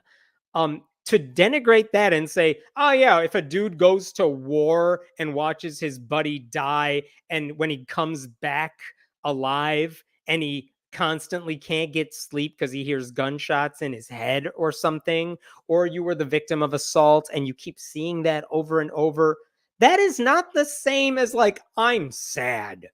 It's not the same. Medication helps with that stuff. It's so irresponsible to say what that guy said. And it's not just utterly wrong, it is cruel and dismissive of everyone who has actually struggled with those conditions. And as you saw in that clip, and I'm not even cutting it off early, no one on that panel had a word of criticism for MacArthur. In fact, the moderator then wrapped up the session when he was done with that question by telling all the men, thank you for your wisdom. No bit of criticism there. Like, MacArthur, not a genius. His degree, by the way, is in theology, not psychology, not psychiatry, but he constantly acts like this armchair psychiatrist, pretending to be an expert in areas he knows nothing about. Honestly, it's impressive that he tried to criticize the pharmaceutical industry, and I'm on the side of the pharmaceutical industry for this one. Like, how are you making them look like the good guys in that clip? By the way, a little bit of a tangent, but I think it's an important one. The Christian reporter Julie Roys actually did research on his book, The War on Children, back in the day. And this is an interesting little side note. The War on Children was originally slated to be published by Thomas Nelson, a Christian publisher. However, after the Roy's Report, this website, published exposés revealing that MacArthur failed to protect child abuse victims and excommunicated a mother for refusing to allow her abusive husband back into her home, that agreement apparently fell through. Other Christian publishers also refused the book. So in March, that's March of this year, MacArthur self-published the book through his ministry. Which again, I'm not knocking self-publishing, but he published the book on his own, and he's now using the publication of that book to hamstring into this discussion of why PTSD is like a hoax. Just imagine when a Christian publisher refuses to work with you because you're too toxic. You know you have problems. A couple interesting additional notes here. One of the websites I was reading when I was looking up some of this stuff, it was from a guy named Adam O'Neill, his title is a psychiatric physician assistant. And he is not just a Christian and not just a conservative Christian, but the sort of conservative Christian who typically looks up to guys like MacArthur. But on his website, he actually wrote about this from a clinical perspective, criticizing John MacArthur. Here's what Adam O'Neill wrote. PTSD is not just grief. Grief is a painful thing, and PTSD is a painful thing. Sometimes they occur alongside one another, and other times they are not related. For those of us who have treated traumatic disorders, we can see both physically and mentally the impact of a traumatic experience on a person. And he says later, suffice to say here, OCD is more than anxiety, ADHD more than distraction, both in their genetic predispositions, neurological basis, and functional impact. They represent clear clinical entities for which treatments have produced great results. And that strikes me as the right answer. Like, that's someone who actually appears to know what he's talking about, to his credit, challenging John MacArthur for basically being an asshole. As for the line about how giving kids medications, if they need them, it'll turn them into like addicts or criminals, it is telling he didn't bring up any statistics to back that up. That's because there are none. He's making it up. He is a preacher. It is what he does best.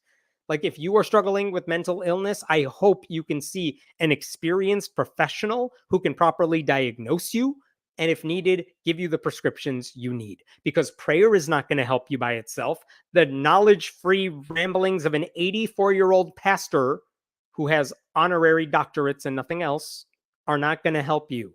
So I hope you get help from people who actually know what they're talking about. And by the way, if you're not familiar with John MacArthur, this is a guy who has a history of lying to Christians in the name of Jesus, and only 2 followers who accept everything he says as the gospel. He has previously denied climate change, saying, quote, God intended us to use this planet, and that it is a disposable planet. John MacArthur openly celebrated the lack of social distancing and face masks in his congregation during the height of COVID. He once crammed everyone into his church in like the summer of 2020 and told them, the good news is you're here, you're not distancing, and you're not wearing masks. And then in August of 2020, he said, quote, there is no pandemic. And then in October, there was an outbreak of COVID at his church. Haha, surprise. Oh, and he's also said, no one is gay. Like, he's a conspiracy theorist who gets invited to Christian events because of who he is. That's all he is. He doesn't have any other, what other worthiness does he bring to that panel? What wisdom is anyone getting from him other than he is a pastor who knows how to talk so that he sounds confident with what he's saying, even though he has no clue what he's talking about? You know what I mean? People should have stopped listening to him decades ago. Instead, a bunch of very unserious people keep propping him up to the point where he can get away with bigger, bolder, more dangerous lies. So for all this PTSD stuff that he said, the people we should be mad at are the Christian organizers who held this panel discussion and decided to make him a part of it. They're the problems here. MacArthur's the problem here. Everyone at his church in a position of seniority at his church who keep him in his position are part of the problem here. And the Christians who stand back because they don't want to offend John MacArthur or something, or they don't want to criticize him, are also part of the problem. Because if people don't go after this guy criticizing the stupid stuff he says, he's going to keep doing it. All right, going to pause there for a bit. We can talk about other stuff. Therapy. You give therapy, not just a pill. That seems accurate. It's never just medication. See you later. No, there's more to it than that, and that is part of the process of dealing with something like PTSD. Thank you for saying that. As someone who is pretty much entirely dependent on antidepressants to survive, fuck you, John MacArthur. Right there with you. Men like John MacArthur stand in the way of real help for people who need it. Right? Like, I feel so bad for people who go to his church and probably struggle with mental illness, as so many people do. And they tell themselves, well, I don't need to see someone who knows what they're doing about this. I'm just going to pray for it to get better. I'm just going to treat my very real PTSD as grief and get over it. And then they struggle for years. I mean, we just talked about the story with Sarah, having been the victim of sexual abuse for so long, but people in her community did not know. They didn't know it was happening. They didn't know it was a thing. They were taught that women are supposed to be subservient, obedient.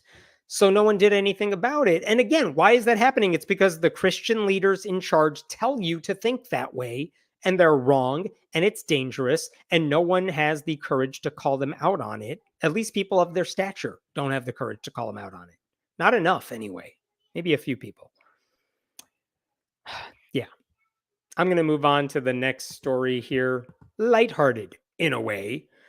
At least not as serious as that one. Let's talk about the Boy Scouts. Because after 114 years, the Boy Scouts of America just announced this week that beginning next February, they're going to rebrand as Scouting America. Scouting America. They're changing their name. And why are they doing it? Let's see here. The president of the organization, Roger Crone, announced Tuesday that the name change is part of an evolution as the organization seeks to ensure that everyone feels welcome. We are an organization for all. It's time our name reflects that, said Crone. Scouting under the name Scouting America will enable us to chart a course towards continued growth, relevance, and impact. I want to just go back to this line right here, and I want you all to remember it. We are an organization for all. It's time our name reflects that, which is a funny thing to say for a couple reasons. First, the rebranding is not really about a change in the BSA. Like, when you have a century's worth of brand recognition, or you're a company people have just come to know, you don't change your name for like a temporary news cycle. When Twitter changed its name to X, there's a reason people mocked it. Like, the company had become so well known that people use tweet as a verb. And everyone has like news shows have the Twitter names of their anchors on the bottom of the screen or something like that. Why would you change your name? It's stupid. So the Boy Scouts, like, no one does a rebranding just because you're moving into a new phase. That's ridiculous. So that's one thing. But they're changing their name because to many Americans, it no longer represents boys learning useful skills and becoming model citizens. And if you're not familiar with the Boy Scouts, like, as someone who used to be a Cub Scout anyway, like, you go to your meetings once a week or however long it is, you learn about like working outdoors and tying knots and helping little old ladies cross the street. Like, you'll learn nice things. Maybe you carve a little race car that takes last place in every Pinewood Derby. That's what Boy Scouts is. And like, if that's all it is, like, it's fine. I think I did it because my friends did it and the peer pressure was there, and like, it was fine. I enjoyed it. It was all right. But in recent years, the Boy Scouts of America have basically become a haven for sexual predators. Here's a headline from 2021. Boy Scouts of America, settles for $850 million with more than 84,000 sexual abuse victims. Holy crap, those are Catholic Church numbers. Like 850 million because they had 84,000 victims. And those are victims saying, my den leader, the scout leader, is the person who abused me. Because you had a lot of these men alone with these boys at various times. So, like, this is the thing that the Boy Scouts are like, maybe we should change our name. And then they didn't change it immediately because that process has been happening for many, many years where the lawsuits were coming and the news articles about the lawsuits were happening. But like the BSA started losing members very quickly. And then they said, well, let's open up our membership to other people, not just little boys. So in 2013, they said, we used to ban openly gay troops, like high school age Boy Scouts. We used to say, no, if you're openly gay, we will allow gay troops. That was 2013. And then in 2015, they said, you can be a gay scout leader if you pass all the relevant background checks and everything. So they did that in 2015. Then in 2017, they said, if you're a trans boy, that's fine. We're fine with it. If you're transgender and you're a boy, come on down. So fine. And then in 2019, they said, you know what? Girls are fine. We can let girls in. You don't need to be a boy to learn how to like make a fire in the woods. So they let girls in 2019, which by the way, that's the right thing. They should, because there's nothing special and uniquely, you know, there's nothing unique to the Y chromosome about what the Boy Scouts do. You know what I mean? But guess what? None of that stuff, it was too little too late. None of that stuff reversed the membership numbers. They're like the Southern Baptists. And so then this payout happened and they had to file for bankruptcy.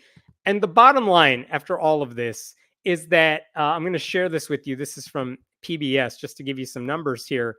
Currently, the organization serves just over 1 million young people, including more than 176,000 girls and teens. Membership peaked in 1972 at almost 5 million. So they have gone in 50 years from 5 million members to like 1 million. And I know the whole bowling alone thing and no one joins groups anymore, social groups, civics groups. So like, it's not just people are like, ew, Boy Scouts, no, thank you. There's other reasons for that. But the Boy Scouts have not been helping themselves. You know what I mean? And now they're changing their name. So you kind of lose the association as well. And I'm kind of surprised because usually you have to have an oil spill to do that much damage to your brand. So I do get the rebranding in that light. They want to turn the page. They want a new image. They want a fresh start. But I want to go back to that sentence I highlighted earlier, because if the change is supposed to show now how the Boy Scouts of America is now Scouting America because they are an organization for all, that's a lie. They are still not an organization for everybody, because as inclusive as Scouting America, soon to be, claims to be, there is still one group of people they will not allow into their ranks. They can't be scouts, they can't be scout leaders, and of course I am talking about atheists. And this is longstanding. It's been the bane of a lot of atheist existence for many years, less so now than it used to be, but it is. And in case you're wondering, why on earth would the Boy Scouts ban atheists? It's for a few reasons. One is that all scouts are supposed to abide by the scout oath. And here's the line in the scout oath: on my honor, I will do my best to do my duty to God and my country. And yeah, who cares? I will do my best to do my duty to God. So you have to believe in God to obey the scout law. On top of that, there is also, I'm pulling this up here. Oh, you could see right here on the page, there's also Scout Law, which has 12 points. These are the things a Boy Scout is supposed to be. You're supposed to be trustworthy and loyal and helpful and friendly. All of that is very nice. And you scroll down the list, and what's the last item on the list? Reverent. You have to be reverent. Be reverent toward God. Be faithful in your religious duties. Respect the beliefs of others. Last line there, that part's fine. It's the other stuff. Be reverent towards God. Like, if you can't be because you're not religious, well, then you can't abide by the scout law. So you're out of the running. There's also one other thing here, a declaration of religious principle. And this is more for their chaplains, but it's an interesting line here. The BSA, Boy Scouts of America, maintains that no member can grow into the best kind of citizen without recognizing an obligation to God. You can't be good without God. So again, it at some level, the Boy Scouts are like Alcoholics Anonymous with their 12 steps, where they say you have to give yourself over to a higher power. That's what Alcoholics Anonymous says. And they say, we didn't tell you which God to believe in. We didn't even say it has to be God. It just has to be a higher power. And you can, wiggle your way around that or something. But the Boy Scouts are saying, we didn't tell you which God to believe in, but you got to believe in something. And because of that, it's not that they were going to kick you out if you were a quiet atheist, but if you were openly atheist, they got rid of you. They could get rid of you if you were adamant about that. And a lot of people decided, like, do I want to be an Eagle Scout, which is their highest honor, and do I just suppress that side of me and never talk about it? Or do I fulfill all the other goals and the gist of what they want me to become and be true to myself? But if I do that, then they're going to kick me out of here. And lawsuits didn't get anywhere because it's a private organization. They're allowed to set their rules. The reason this is a problem isn't that some private organization excludes atheists. They're allowed to do that. It's two things. One is that people have a lot of respect for the Boy Scouts, and they shouldn't, because it's a bigoted organization in that sense. But the other one is they get to come into public schools to recruit. And why is a religious organization, because that's what they are, why are they allowed into public schools? And they have partnerships with the US government. Like, for a long time, the US president was like the honorary leader of the Boy Scouts of America. And they get, I think, cheap rent to host their jamboree or something. Like, why is the US government working with a religious organization? Because that's what it is. That's why it's really frustrating that they're doing this. And I find it interesting that a group that even today claims to ensure that everyone feels welcome, they will make changes to everything. To who can become a member, they will literally make changes. The Boy Scouts will make changes to the word boys, but they still won't allow in atheists, no matter who you are. Like, come on. They've changed pretty much everything else. Why don't you just change this while you're at it? And if you're in the business of teaching kids values like loyalty, kindness, and friendliness, there's just no good reason to ban a large swath of people who may want to join. Like, what are you going to lose by letting atheists in? Are you going to lose religious people? Because guess what? They left a long time ago. When the Boy Scouts started letting in gay people and gay leaders, especially, a lot of Mormon churches that sponsored Boy Scout troops are like, we're out of here. We like the bigotry more than the friendliness and loyalty and respect and all those values. So, like, a lot of religious organizations decided to leave as a result. So, like, if you accept atheists now, who are you going to make mad? Those people, they're gone. Don't worry about them. And if you're mad about, like, if you think you're going to upset conservatives by letting in atheists, guess what? Conservatives hate you too. This is a U.S. representative and his response to all this. The left has now taken boy out of Boy Scouts. Wokeness destroys everything it touches.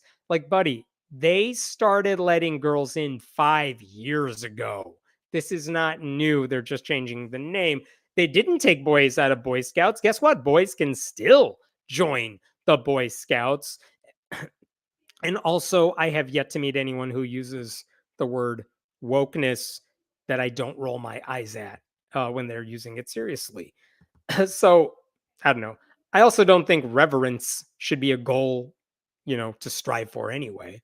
The funny thing about all this, the Boy Scouts also recently made headlines because they have a new badge that you can earn, and it's a diversity and inclusion badge. Like, they want you to learn about diversity and inclusion, and yet the organization is promoting bigotry of the non-religious within their own bubble. And as I'm sure many of you are pointing out already, the Girl Scouts, which is a totally different organization, not related to the Boy Scouts at all, the Girl Scouts have never excluded atheists. And guess what? They're doing just fine. The sky didn't fall. The cookies are still delicious.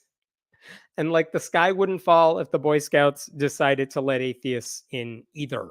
Or just say, like, we don't care what faith you are. Here are the rules. Be nice. That would be fine. They could do that, but they're choosing not to. So instead of opening up to everyone who shares the group's values, they're changing the name and hoping no one notices the bigotry. Like, it won't work. You can't change the window dressing and convince everyone it's a different place. You haven't changed. You haven't changed in a simple way that does matter to a lot of people, which is just dumb. I don't know why they're doing that. Okay, I'm going to pause there for a second. We'll take questions, then I'll get to one last story that I think you will find very interesting. Remember also that the Mormon Church also separated from the Scouts. That's a lot of Boy Scouts missing. Yes, I think I brought this up. Like, yeah, the Mormon Church sponsored so many Boy Scout troops, and when they started letting in gay scouts and gay leaders, they just said, "Fine, we're going to do our own thing," and that really hurt the bottom line for the Boy Scouts of America. I think there were, to a lesser extent, there were also like Catholic affiliated Boy Scouts and stuff like that. But yeah, once all those religious groups started to leave, like you could see the writing on the wall. During one night, they mentioned we have all kinds of religions and listed some. I piped in, I assume you're talking about some scouting camping trip or something. I piped in about atheists too and was told, we like scouts to believe in something. Still remember that evening. I'm not surprised you do. Yeah. We like scouts to believe in something. Listen, I know you've all heard the phrase, like, we do believe in stuff. Atheists believe in a lot of things, just not silly things. Like, we don't need to believe in superstition so you can check something off your list here. It's silly. But yeah, that stuff has an impact, and it doesn't have to. That's the weird thing. Like, I don't have a problem with what the Boy Scouts are doing in terms of like what their stated values are. They're pretty nice. They're good, except for this stupid thing that they just cling to for no good reason at all other than tradition. But again, their whole thing, the reason they're in the news this week is they're saying, to hell with tradition. We're going to start fresh, except for this dumb tradition that we're totally going to cling to. If I want to join a club, my choices are a bunch of hypocrites with a dismal business model or the thriving community-based bunched with the cookies. Yeah, join the Girl Scouts, man. They got good cookies. You will never hear Girl Scouts going through like, sorry guys, it's $1 billion payout for all the lawsuits for the sexual abuse. I've never heard Girl Scouts say that. That's exclusively the Boy Scouts. Earn a merit badge. Yes. Yes. Like and subscribe. Love it. Thanks, Den. All right. I got one more story for you here tonight.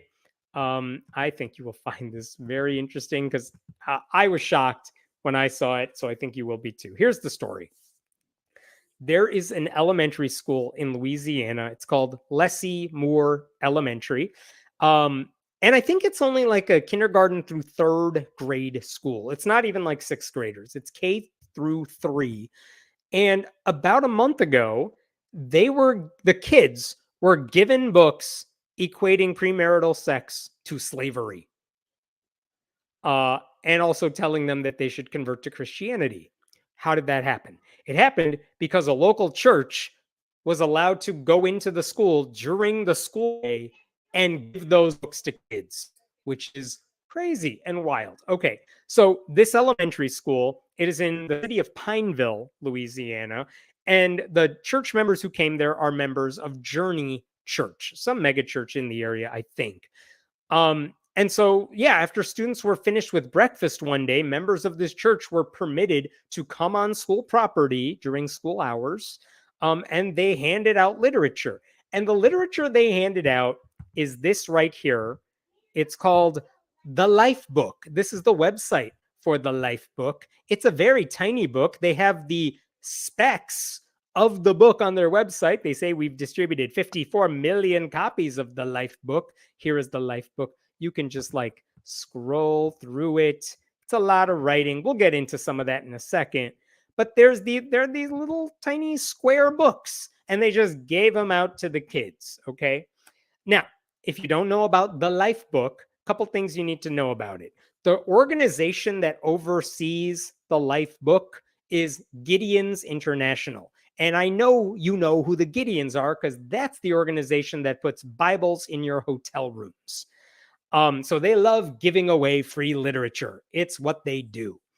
And back in 2009, I think they realized, maybe, I don't know, when I was in college, you would have those preachers handing out like mini Bibles, like tiny little shorthand versions of them or something, and giving those out.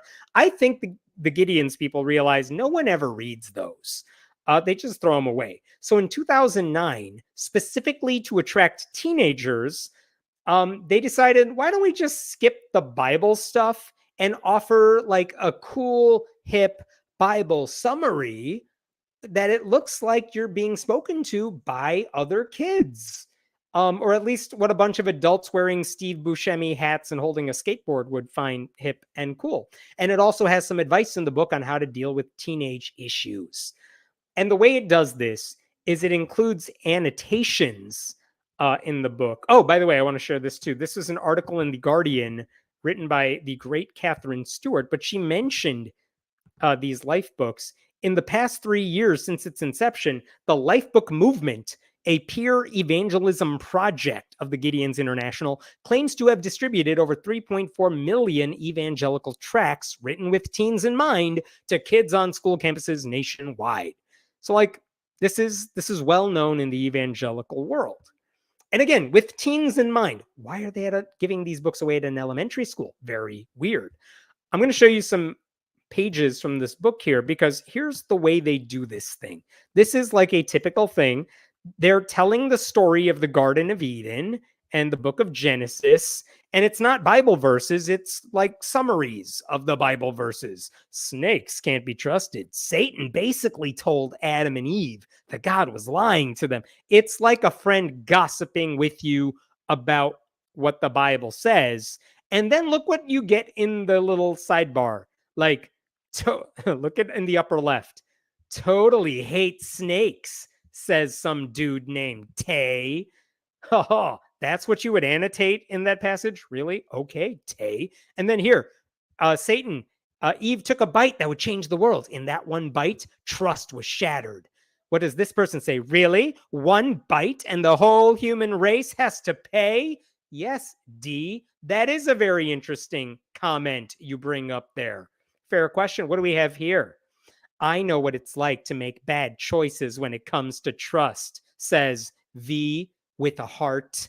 So, see, kids, it's a teen Bible with teens reading the same book as you and commenting on it just the way you would. Because ask an English teacher, if there's one thing teens are really good at, it's annotating literature. Oh my God. Why would kids be like, yep, this looks like something my buddies would do? Let me show you a couple other passages from this book. This is one of my favorites because it turns out those three kids you see, like V and D, and D and like Tay, those are the teenagers who are annotating here. But there's also one adult who annotates in this book as well. And they have a glimpse of that. It's right here in the adult notes section. It's from Uncle G, and the G stands for Gideon. Of course it does. Let's see here. I'm the old guy, but I love God and love teens. Yeah, that's not creepy as hell. Those who know me call me Uncle G. I grew up in the hood, as they call it. Thanks to my mom, I made it through. And thanks to my grandma, I became a follower of Jesus. I'm just here to put in my 2 cents. Because if there's one thing uncles love to do, it's annotate books along with 3 teenagers they've never met. Okay, so this whole book, it's just the whole Bible full of weird annotations from 3 teenagers and one old dude who loves God and loves teens. And that's very, very strange. Okay, I'm going to cut. This book is so weird. Oh, by the way, elsewhere in the book, we are told that Uncle G, the people writing this are like old white dudes who are like, what would Uncle G's backstory be for him to live with his mother and his grandma and he had to find Jesus? Oh, and by the way, he lives in the hood. What's the rest of his backstory? Well, Take a wild guess, because elsewhere in the book we are told that Uncle G spent time in a detention center and got, quote, all dirty playing in the abandoned lot next to where we lived. Because, of course, he lives in the ghetto. The backstory for this fictional character is somehow the most stereotypical and racist cliche imaginable. And it needs to be reiterated, this is a book for teens. Like the ministry's website says, their mission is to place the gospel in the hands of every teenager in America, which is why it's weird that this book was given to third graders and kindergartners at an elementary school. Those kids are no more than 8. Okay. But okay, the reason I bring all this up is for this passage right here. Let me show you this one. The book spends a little bit of time near the end, just a little bit, talking about sex. And it includes Bible verses urging kids not to do the sex. And they urge people not to be slaves to sin. And then they have the thoughts of one of these characters here. And it's partly weird because the way they use slavery in. All right, let's read this together. This is the actual text in the book where they have a Bible verse and they say, do you not know that if you present yourselves to anyone as obedient slaves, you are slaves of the one whom you obey, either of sin, which leads to death, or of obedience, which leads to righteousness. So, like, what are you a slave to? And then we get cursive annotation from our buddy Tay, who apparently knows how to write cursive, as all teenagers do today. What does he say? What does he say? So many of my friends think they are ready for sex. But what do we really know? Are we ready for babies, for STDs, and for broken hearts? They were like, babies, STDs. We should put something else in there. Broken hearts. I have a really good friend who thought she and her boyfriend were ready for sex. So they went ahead and had it. She thought it was love, but found out pretty fast that it wasn't. She gave up her heart to a guy who didn't really care and dumped her a few weeks later. But then she figured that since she had already had sex once, it wasn't a big deal to do it again. I will remove myself so you can see this. I'm sorry. She figured that since she already had sex once, it wasn't a big deal to do it again, ... And again, ... And again. That is what being a slave means. She couldn't stop herself, even though she hated herself more and more every time she had sex with another guy. That's why I think God saved sex for marriage. Tay. Jesus Christ. So first of all, what did we learn from this passage? We learned that his friend had sex and regretted it, which happens. And then she turned into a whore, because that's how it works, apparently. Once you've given it up, what's going to stop you? The girl who's a friend of his had sex again and again and again. We don't know what happened to the guy. The guy gets off scot-free. It's the girl who's like, well, I've done it once. I guess I'll just give it up to everybody. It's always a girl who gets the broken heart, by the way. There's no scenario in these people's minds where it might happen the other way. It's always, and the assumption also is that it's always horrible. Like, what does sex lead to in these people's minds? The only options are babies, STDs, or broken hearts. It doesn't occur to them that it might be fine. Or, like, worst case scenario, it's like, it wasn't the best, but okay, it happened. Like, it wasn't traumatic. That's a possibility. But anyway, this idea that you are slaves to this is so messed up, because they go on and on about suggesting that you are slaves. They use that word a few times over. And besides the broken purity culture mindset that implies premarital sex is always terrible and horrible, it is very disturbing that the Christian writers who wrote this book think being a slave means having the ability to make your own decisions, even if you come to regret them. Like, that's not how slavery works. In that same section, by the way, we get an annotation from Uncle G, because of course we do. And he tells kids, quote, that even thinking about sex is too far because, quote, I was a teenage boy once and I know how their minds work. Like, oh my God. Every teenage boy is a horn dog. And Uncle G knows all about that because he loves God and he loves teens. This book was handed out to kindergartners. I want to show you one other section in this book. It is a different section than the one I just read you, but this is also in there. Um, it talks about sanctification. And then this other person chimes in. What is all this talk about slaves and sanctification? Are we still talking about sex? Like, even the fake annotation person is like, you guys, what the hell are we doing here? What are we talking about anymore? Does anyone know what these annotations are all about? Anyway, now the Freedom from Religion Foundation is getting involved in this story. Uh, a couple of weeks ago, they sent a letter to this school district basically saying, why did you let this church into your school so they could hand out this book on April 9th to your students who are like 8 years old? And it's weird. One portion of the book speaks exclusively about sex and sexuality.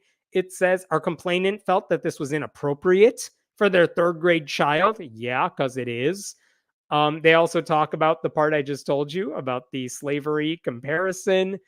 And this is interesting because apparently the school figured out this is not a good idea. And they figured it out quickly.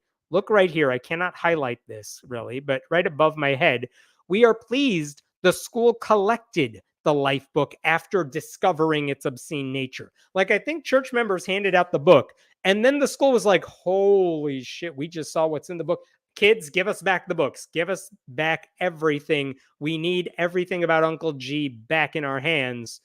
But still, they let these people in their school. Why? Why would they do that? It's a dumb idea. So the Freedom from Religion Foundation wants answers. And FFRF also said this one other thing that I found interesting here. The damage was done even if you collected the books. Our complainant notes that their child, who did not take a life book, was shown the sex book, as their peers called it, by their peers. Like, basically every kid, even third graders, were like looking at this book, and they did what so many third graders know how to do, which is they found the naughty parts and they started sharing the naughty parts with their friends. And now everyone's like, yeah, those church people came to our school and gave us the sex book. And it's creepy and weird. Oh, and by the way, I also found this on Facebook because the school bragged about the fact that these people came to their building. Leslie Moore Elementary, Journey Church joined us for Together Tuesday today. Thank you for all the high fives and kind words. And here are people from the church hanging out with the kids on April 9th, which again, we know is the day they handed out books at the school. So like, we know they were there. Don't deny it. Tell us how you're going to stop it. Because, and here's the kicker, if the district isn't changing its policies, I can guarantee you that Satanists will want to get in there and hand out books to kids as well. And I'm sure atheists have books. FFRF has material they can hand out to kids. Or better yet, the school district will just enforce its policy or create a policy that says outside groups are not allowed in the school under any circumstances. That would be the smart move, since clearly they are not vetting these people. I think I am done here. I mean, maybe the rest of why the church members were there was secular in nature. I don't know if it was. Maybe it was. But given the book giveaway, it's hard to imagine there was no mention of religion during the church's interactions. So it's better off for the school district to just say, we are never letting outside groups into our school unless, we have properly vetted them and we have specially selected what's happened. Like, we're putting on an assembly, fine. But then you got to vet the people who are doing it and make sure there are ground rules in place so that religion isn't being promoted to kids. Okay, really done. And I think I'm done for the night. I'll take other questions here. Wouldn't rewriting the Holy Bible for the purpose of modernizing it be heretical blasphemy in their eyes?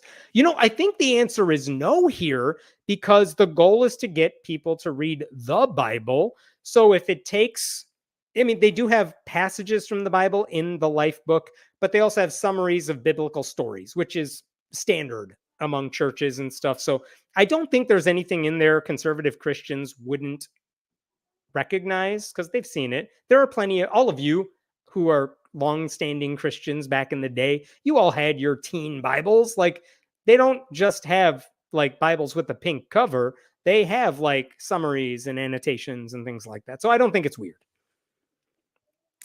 Cursive, that's the giveaway, that it was written by adults, right? When do they learn cursive? They barely know how to pick up a pencil. Kids. But they want to take books about sex ed out of the library. No kidding. This type of conversation, these people think is fine, but actually learning about sex and like the physical anatomy of it all and the emotional dealings of it all, like that stuff they don't want anyone to learn about, because they'd rather close their eyes and pretend it just doesn't exist until you get married, at which point you should be an expert, because that's how purity culture works, with the exception of 14-year-olds who are betrothed to their youth pastor, in which case you should also be an expert on the sex. Sweet. Thank you so much for being here tonight. Thank you to Den for helping out and making all these little chyrons that I appreciate so much. Listen, if you go to friendlyatheist.com, you could sign up for my articles for free and get that in your inbox every day. You can also subscribe to this channel and get the notifications whenever we go live here.